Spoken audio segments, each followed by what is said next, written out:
So hello and welcome back to Gumadi Coins and Banknotes, and in today's video we have some coins of the Gambia. So these are my spare coins and I'll probably throw them on eBay sooner or later. But, while I've got them out, before I actually throw them on, just thought I'd make a video on them. So these are quite nice coins.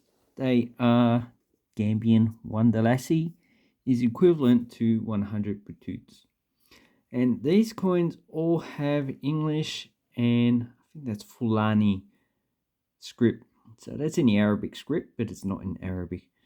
And they all have either pretty much economic or wildlife aspects that exist in the Gambian economy. So Gambia is big for peanuts, and as you can see, on the 1 Batoot we have the actual peanut. So 1974 to 85, they had FAO, so Food for Mankind, and that is FAO they issued for quite a lot of countries. Australia's not one of them, but third world countries, and probably they got money from the United Nations. That I don't know, but that could be a thing. So here we have the two issues that they did issue. So we've got the FAO. So these coins are dated 1974, and this is just a general issue from 1971 to 1974. And on the back of the coins, we have this guy. So here's the 1 Dalasi. So this banknote was issued from 1971 to 1987, when they issued the seven-sided coin. But they did have a 1 Dalasi coin from 1971. I think there's about 1.2 million issued, but the banknote seems to be in circulation at the same time, and both of those are quite expensive. So we have Sir Dawda Jawawa, whatever his name is, the first president of the Gambia, and he's on all of these 1972 coins. So you can get these pretty much in uncirculated grade, and they're about $5 to $10 uncirculated. But if you search around, you can probably get some that are lower, so probably $2 to $3. So that's, I've got 4 of those. I would have purchased these in bulk lots, and I kept the coins in my collection.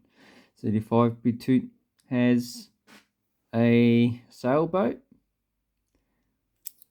The 10 Batoot has the double spurred francolin, whatever they bloody call the actual animal. So this is a larger coin. If I can compare it with, so I have any Australian coins here, a 10-cent coin. You can see it is a bit bigger than that. So probably the same size as an Australian $1, which I don't have in the table. Actually, I do. Sorry, I lied. I just found this as I was cleaning the house. So here's a $1. Oh, that's slightly bigger than the $1 coin. Okay, so obviously we don't have a comparable Australian coin the same size. And on the back, we have the same guy that we saw before, Mr. Jawawa. So these coins are, probably about $5 to $10 each. Then we have the 25 Batoots. So this was equivalent to 1 shilling. So the exchange rate was £1 equals 4 Dalasi. So this 1 Dalasi is equivalent to 5 shillings. 4 shillings, should I say. So this, as a pre-decimal coin, was the 4 shilling coin.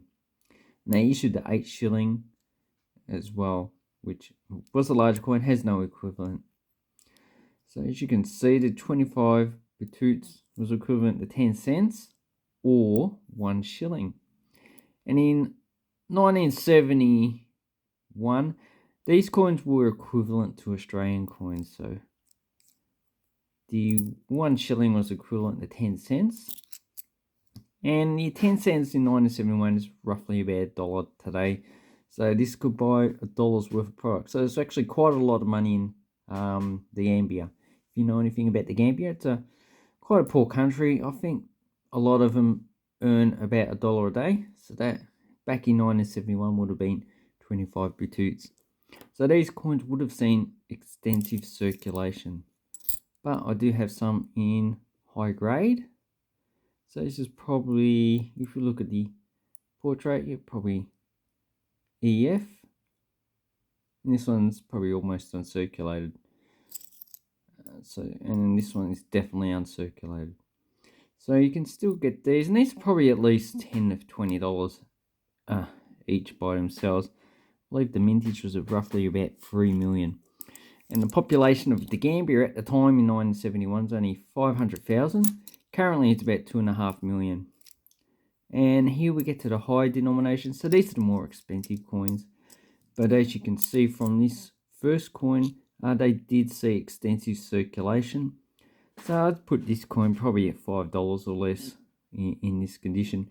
But I wouldn't sell it by itself. I'd make up a set of these coins and I'd put this one in whatever is left over. So if we look at the uncirculated coins that I have here, these are probably between $10 and $20 as well. And as you can see, not that much wear. It has some scratches from me not actually, probably previous people actually keeping the coins. So I don't know who kept these coins in the past, but probably quite a few people have actually had these in their hand and in their collection. And they've been sold on. In 100 years' time, these will probably still be around. They'll be in someone else's collection. They'd have no idea who the previous owners are. And we don't know who the future owners are. Okay, so the last coin we have is the $1, probably $5 to $10. This one doesn't have a mintage figure. The 1971 50 batoots at about 1.2 million. So 1.2 million for 500,000. And that was the mintage over for 27 years to 1998, because that's when the next issue was issued. So the current $1 is a smaller coin. The 50 batoots is currently nickel plated steel, but the same size. But that would be very expensive. So I reckon that the Gambia should actually reduce the size of their coins. So this in 1987, obviously inflation was increasing, but the Gambia has never had inflation like the other countries that issued their own currency. Currently, it's 40 dalasi equals 1 Australian dollar. So this is equivalent to about 2.5 cents. Can't really buy much. Probably can't even buy much in the Gambia.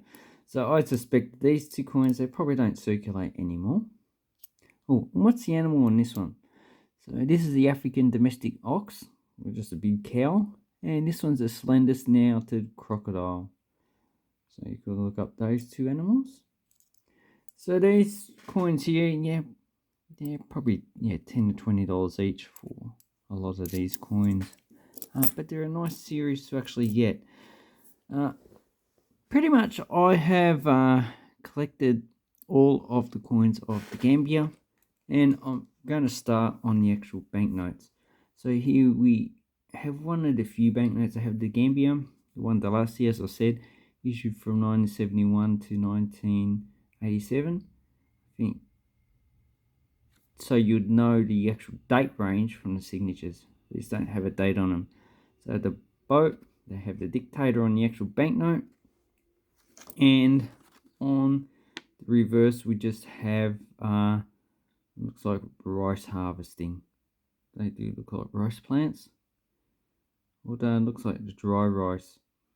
Anyway, that is a very interesting banknote, and something like this will cost about at least $15 for an uncirculated banknote. They're not a cheap banknote to get. If you want to get cheaper banknotes from the Gambia, probably the current issue is the cheapest. But considering African currencies seem to be tumbling at the moment, I probably wouldn't buy too many of the current series of banknotes from many countries in Africa. One of the few I probably would buy is Mauritania, because that hasn't seemed to have changed too much, or even the Central or West African states, because they're tied to the euro, they're not likely to suffer from hyperinflation. Anyway, I hope this helps you with your coins and banknote collecting. Let me know down below what you think about these coins and banknotes. Thank you and goodbye.